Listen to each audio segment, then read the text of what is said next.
I thought they were going to be way better at this than they actually are. There you go. Good job, Cash. Oh, get him, get him, get him.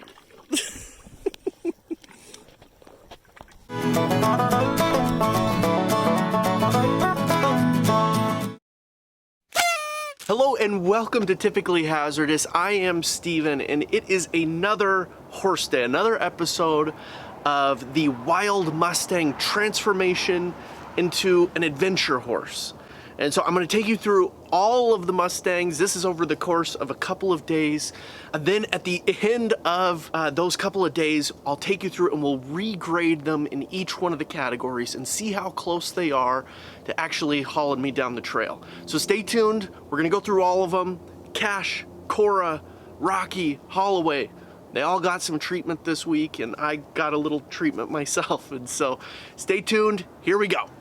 Hi, Waffles. Okay, so we are starting off with Rocky, the youngest. And this is a really simple kind of first exercise because he hasn't done anything before. All I really do is I move him around this round pen. I cue him to do it with that little pointing hand you just saw. And then I ask him to come into me. That's it. That's the entire exercise. But it teaches them so many important things. And so you see I dipped my shoulder in there. And that's a cue to him that it's all right if you come in to me and talk to me here. And then I just look at him and I give him a little pet, make him feel good about what he did, and then I'll ask him to go around the other way. But they learn so many amazingly important things here, and it really comes down to the way horses communicate and learning to speak their language. Everything is body language to a horse. Don't underestimate the importance of body language. They don't communicate through audible means like we do. And so the biggest way that a horse and a horse herd establishes its pecking order is which horse can move the other horse. And if I can move you, then I'm in charge. And so I'm teaching him through this exercise, number one, that I'm in charge because I can move you. And then the other thing that I'm going to teach him is to choose me. And so right here, I ask him to come in and he chooses to sniff this pile of poop that's on the ground. And so I'm giving an opportunity to choose. He chose something else. And so I say, all right, let's get back to it, man. Let's get back to work. And so I send him around and I might even make him work a little bit, put him into a trot like this. And he may try to break down into a walk, just like, horses like to do. So here he is walking and I just say, no, let's keep going, keep moving. And then I'm going to turn in and let him choose me. And lo and behold, he feels real good about choosing me that time. And all I'm going to do is just ask him to do this a couple of times successfully. And once he nails it a couple of times successfully, then I'm going to be done with him for the day. Training a horse is a process. It's not an event. And so I love that one right there because I just took a few steps away and he decided to choose me again, which is just great. And ultimately, when we get really good with him, he'll follow me around like a dog. I could go through an obstacle course and he'll just be right there at my side the whole time. So didn't choose me again, so I'm gonna say, all right, here we go. Back to work, buddy. Back to work. You don't like to be right next to me? Well, maybe you like being on the outside of this thing a little bit more. So I turn in. He gets spooked by the cows in the pasture next to us.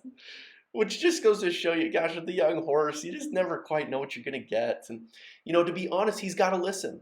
He's got to listen, and he's got to learn that I don't care if there's scary stuff, you got to come to me. So we give him the chance again, decides to do some sniffing. So we say, fine, it's time to get back to work, bud. Time to go back to it. So I turn in, and oh, it's beautiful. It's amazing. He nails it. It's as good as it gets. Zero hesitation, immediately turns into me and walks right up to me and lets me pet him. And then he just hangs out with me. It's exactly the type of response that I wanted to see from him. And I'm thrilled, just thrilled that we got it. So Rocky did awesome. Okay, so from the least amount of experience to the most, this is Cora, who I've ridden quite a bit, but I decided, she's ready to be restarted. She's getting a little dull in a couple of places, and so I just want to tighten some stuff up. So we start with this exact same exercise, And you'll see me throw in a couple of things that are a little bit different. I'm going to make her do it a little bit faster. I'm going to hold her to a higher standard as well. Rocky, I kind of let him just do what he's going to do. And if he tries real hard, then I'm good with that. Cora, I'm going to be a lot more, particular, I guess, just about how I want her to behave. On this one, I'm going to actually ask for a turn. So I let her kind of come around here, and I'm going to ask her to come into me, and then I'm going to immediately ask her to go the opposite direction. So we're starting to walk and kind of going easy. I bend my shoulder in, ask her to come in, and then I say, okay, let's go the other way. And what this helps build is a little bit of additional responsiveness. How it translates to the saddle is when I ask for a turn, she's more willing to give that head to turn. So really, really important. And we start doing it at a walk, and I say, all right, let's get moving a little bit. Let's do this faster, because usually when I'm riding her, we're moving. I ask her to come in and turn, and she's awful. She's the worst. It's the worst she could possibly do it, and this is why she needs a bit of a restart. So we try again. I send her around this thing one more time, and we'll get her going into a trot, and I'm getting my hopes up. You just never know. You never know. And I turn in, and I move her, and oh, she gets it. She doesn't break my heart. God bless that little horse. And now it's time to try it again. So we get her going around. My hopes are up because she did so good. So we try, and no, not again. Oh, she blows it. Look, this is the first time she's done this in ages, right? So she's really, really rusty. And that's why we're doing this, right? We're restarting her so that we can just sharpen her up. And so the next thing that we're going to do with Cora is actually work on backing up. She's been a little bit sloppy on her backing. And so what I'm actually doing here is you'll see me put my left hand up to kind of push that rope halter back a little bit, which mimics the command that I would give her to back up from the saddle. And you can see I do it, and she doesn't really respond very good. And so I'll reinforce it by just slapping my leg there with the rope. And that just lets her know, like, hey, I'm reinforcing this thing that I'm asking you politely to do. So please just politely do it.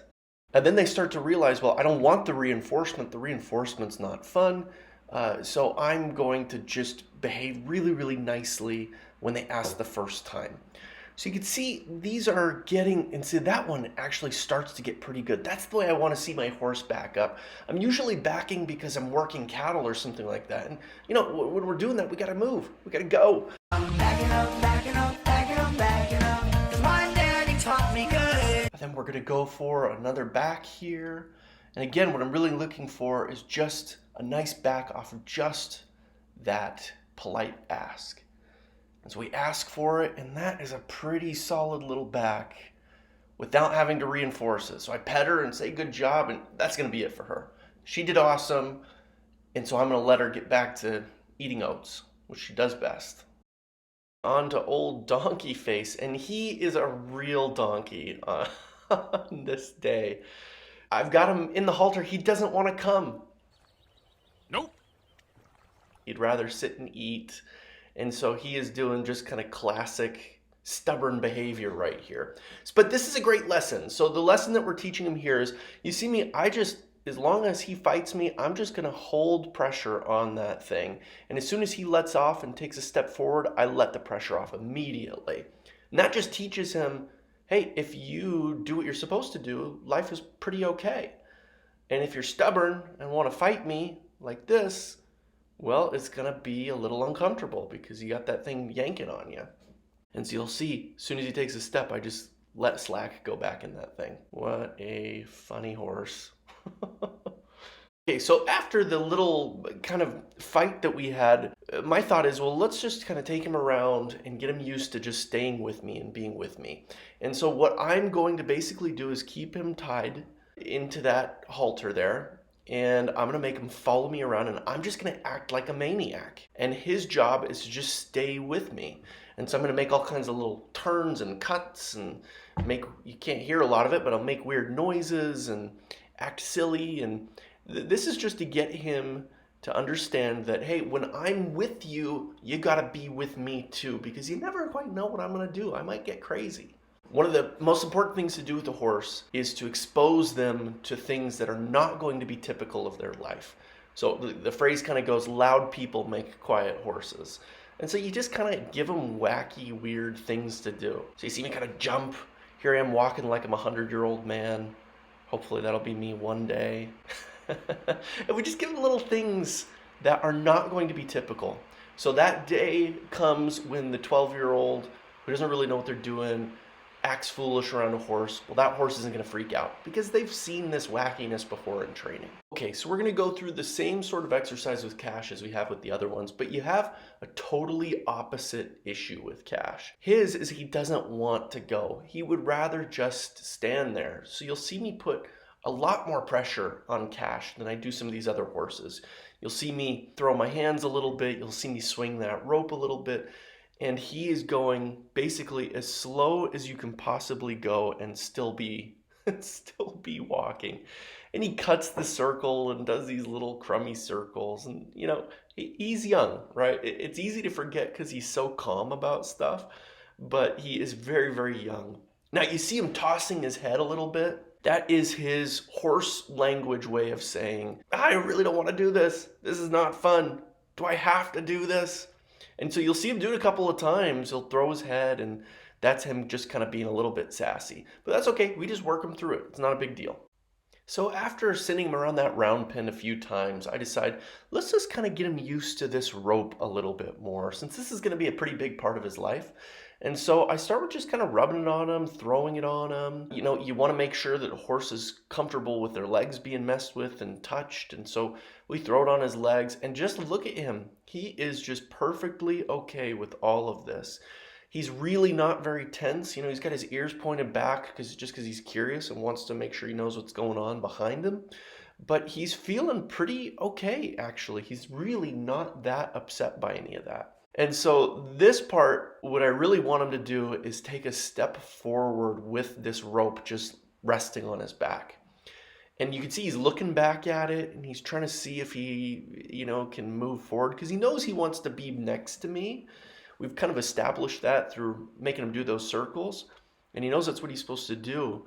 But this is sort of a new experience. This is actually a huge deal if he can pull this off. The experience that a horse has standing is totally different from walking. And look at that. Oh, so proud of him. That is such a humongous deal. And here I am hopping. This is actually simulating somebody getting up on a saddle. And he didn't mind that one bit. He did just fine.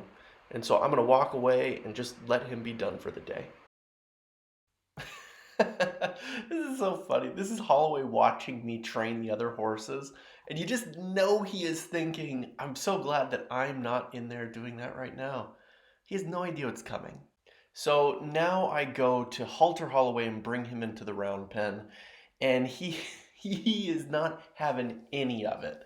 He sees me walk up with that rope and he says, no, forget it. And he just walks off.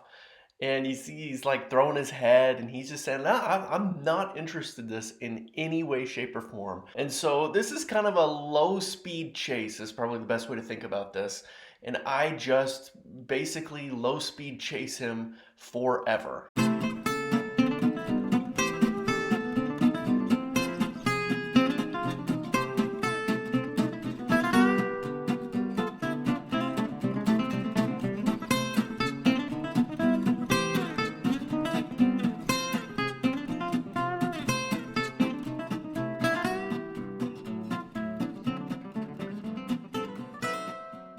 Finally, he lets me walk up to him and get this halter on, and I start to get it on him and I get this rope kind of around his neck, and I am about 2 seconds from getting it totally on him, and I'm thinking they got it made, and he just takes off.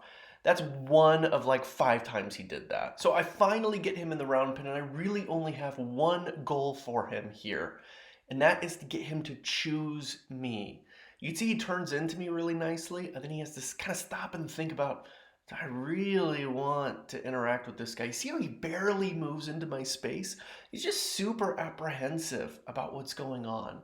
So I just want him to choose me.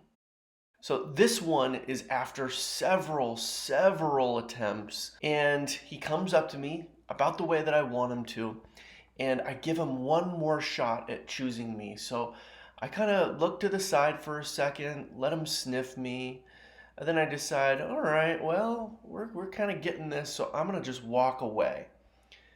And I'm going to walk away and just turn to him again and give him another shot to look over at me and choose me, and watch him just think, watch the wheels turn. He's looking at me and thinking, I know I should, but should I? And he looks around, make sure the coast is clear, and finally he makes this judgment call that he is indeed going to choose me again. Huge progress.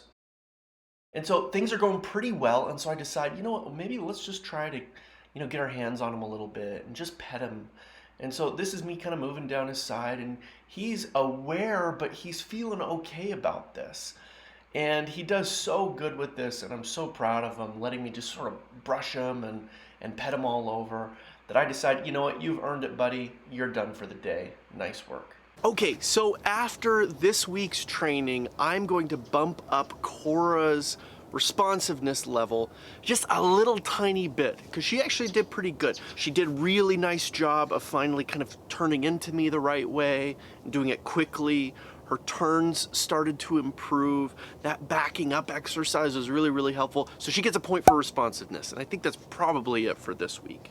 Looking at Cash, I think I'm gonna give him a point for responsive. Oh,